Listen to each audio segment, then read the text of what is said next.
Over 200 million people searched for the phrase International Relations PDF in the first quarter of 2026 alone. That is not a typo. 200 million searches.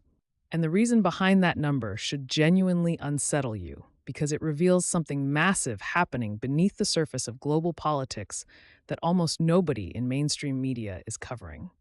Here's why this matters right now, today, on April 4th, 2026. We are living through what scholars are calling the greatest decentralization of geopolitical knowledge in human history.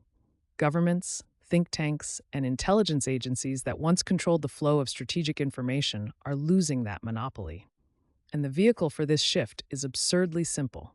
It is the PDF, free, downloadable, shareable documents covering everything from nuclear deterrence theory to South China Sea maritime law to the internal power structures of BRICS Plus. People in Lagos, Dhaka, Sao Paulo, and Jakarta are downloading the same classified adjacent policy papers that used to circulate only in the hallways of Georgetown and Oxford. And this trend exploded in early 2026 for very specific reasons. Let me give you the facts.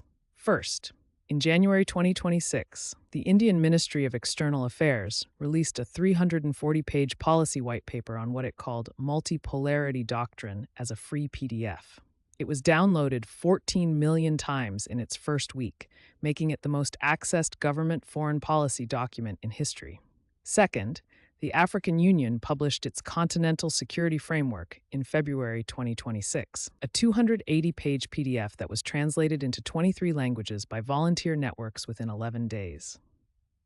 Third, Google Trends data from March 2026 shows that searches for international relations PDF surged 470% compared to the same period in 2024, with the highest search volumes coming from Nigeria, India, Indonesia, the Philippines, and Egypt.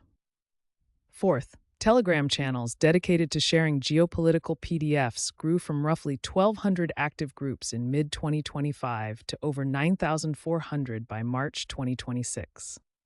And fifth, a Carnegie Endowment study released on March 18, 2026, found that 62% of foreign policy professionals under the age of 35 in the Global South cited free PDFs, not university courses, as their primary source of strategic education. Now, here is what this really means, and what most outlets are completely missing.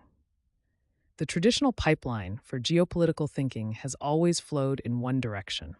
Western universities produce the theories, Western think tanks produce the policy papers, Western media frames the narratives, and the rest of the world consumes it.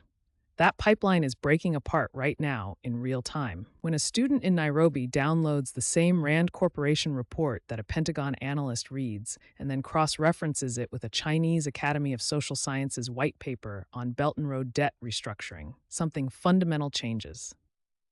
The information asymmetry that undergirded Western soft power for decades starts to erode. And this is not theoretical.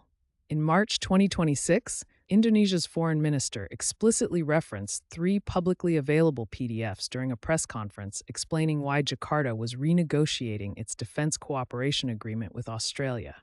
He cited specific page numbers. Think about that for a moment.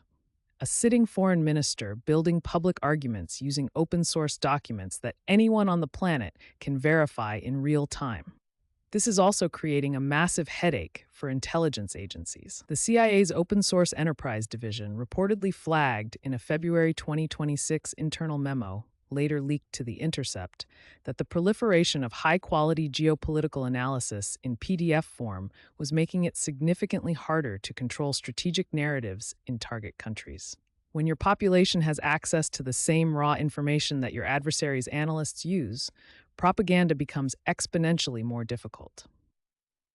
Russia learned this the hard way when its narrative around the Black Sea grain corridor collapsed in African media spaces, not because of Western counter-messaging, but because Nigerian and Kenyan analysts had downloaded and dissected the original UN logistics reports and shared their own breakdowns on WhatsApp and Telegram.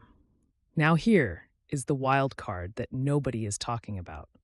This PDF revolution is actually undermining the billion-dollar international relations education industry.